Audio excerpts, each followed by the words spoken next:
Hello everyone, आज हम set theory देखेंगे और सेट जिसे हम हिंदी में समुच्चय कहते हैं। तो चलिए स्टार्ट करते हैं। Set, a set is a collection of well defined and distinct objects and every object of the set is known as its element और मेंबर। तो सेट क्या है? A set is a collection. Set एक collection है। कैसा collection? Well defined and distinct objects का।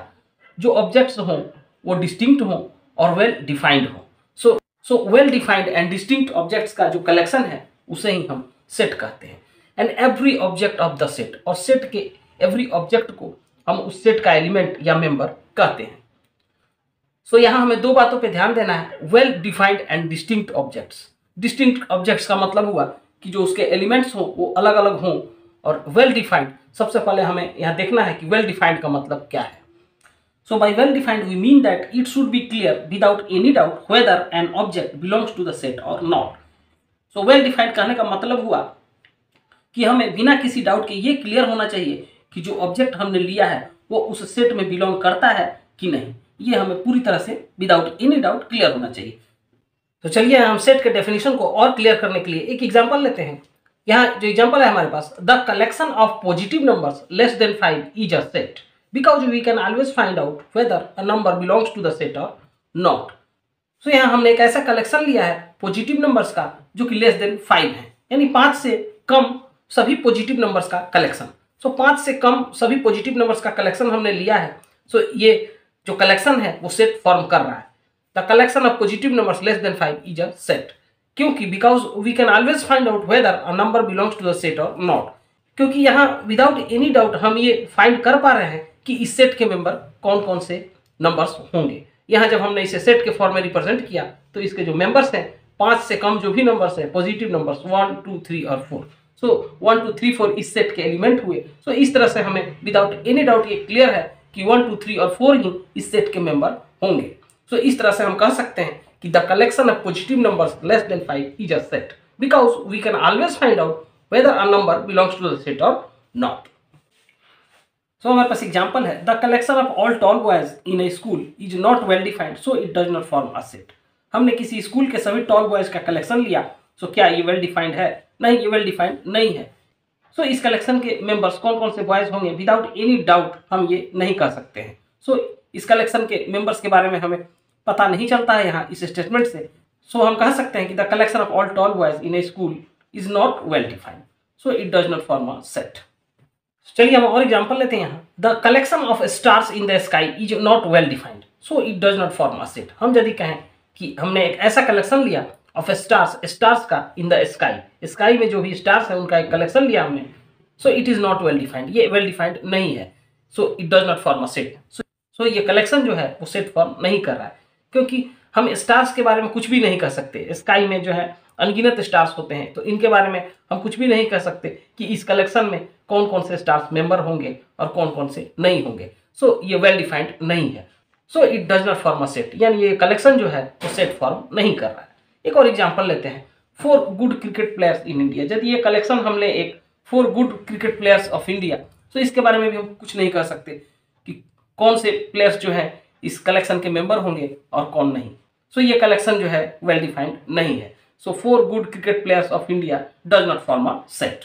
सो हम यहाँ एक एग्जांपल लेते हैं, all the toppers of your class. इस स्टेटमेंट से हम ये नहीं कह सकते कि कौन कौन से टॉपर्स हैं जो इस कलेक्शन के मेंबर होंगे। कुछ भी हमें क्लियर नहीं हो रहा है विदाउट एनी डाउट। सो हम यहाँ कह सकते हैं कि all the toppers of your class, ये जो कलेक्शन है वो सेट फॉर्म नहीं कर रहा है। चलिए हम एक और एग्जांपल लेते हैं, the set A of first 3 even natural numbers. यानी हमने एक ऐसा कलेक्शन लिया है जो फर्स्ट 3 इवन नेचुरल नंबर्स का कलेक्शन है। तो क्या ये सेट फॉर्म कर रहा है?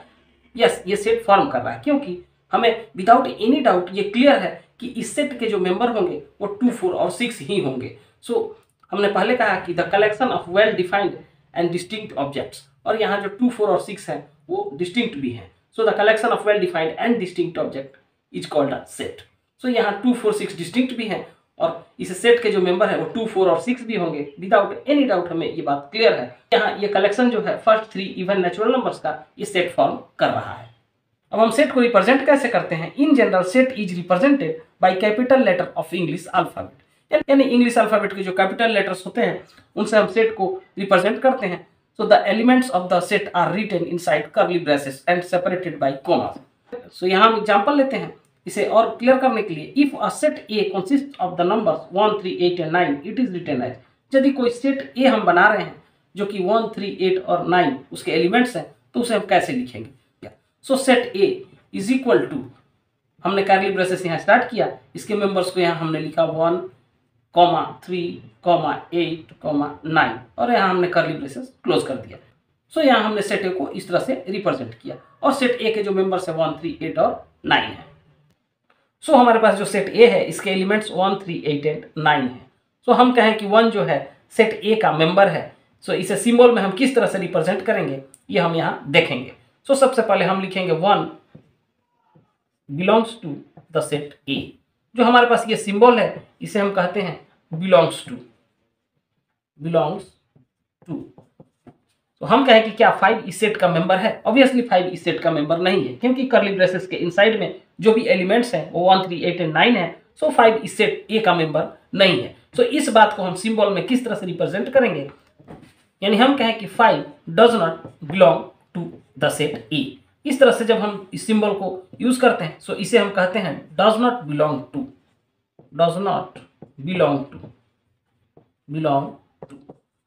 तो पहला सिंबल जब हमने यूज किया इसे हम कहते हैं बिलोंग्स टू, और इसके बाद जब हमने इसे एक बार कट कर दिया इसे हम कहते हैं डज नॉट बिलोंग्स टू।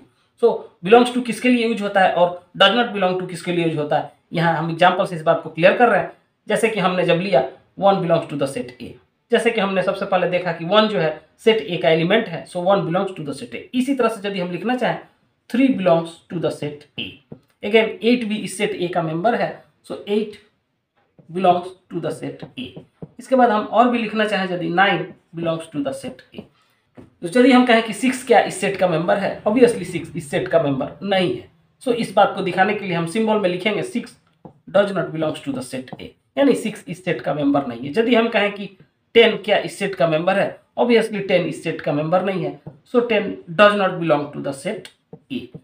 यदि हम कहें कि क्या 11 इस सेट का मेंबर है, ऑब्वियसली 11 इस सेट का मेंबर नहीं है। So 11 does not belong to the set A. इस तरह से हम इस सिंबल का यूज कर सकते हैं।